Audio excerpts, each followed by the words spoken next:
మహర్షి తను రాసిన ఈ కావ్యానికి మొత్తం 3 పేర్లు పెట్టారు. అవి ఏంటో తెలుసుకోవాలంటే వీడియో చివరి వరకు చూడండి.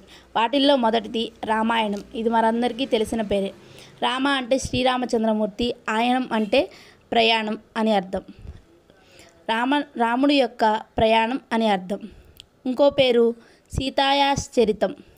సీతాదేవి యొక్క గొప్పదైనటువంటి చరిత్ర లేదా మహత్వపూర్ణమైన కథ అని దీని అర్థం. మూడవ పేరు పౌలస్త్య వధం అని పెట్టారు. పులస్త్య మహర్షి వంశంలో జన్మించాడు కాబట్టి రావణాసురుడికి పౌలస్త్యుడు అనే పేరు కూడా ఉంది. అటువంటి రావణాసురుని వధ గురించి చెబుతుంది కాబట్టి పౌలస్త్య వధ అని పేరు వచ్చింది. ఇలా కుశలవులు ఆ కావ్యాన్ని కంఠస్థంగా నేర్చుకున్నారు. వారు మొట్టమొదటిగా ఋషుల గోష్ఠిలో గానం చేశారు. ఒక మహర్షి వారికి కమండలాన్ని బహుకరిస్తే మరొక మహర్షి నారచీరలు ఇచ్చారు.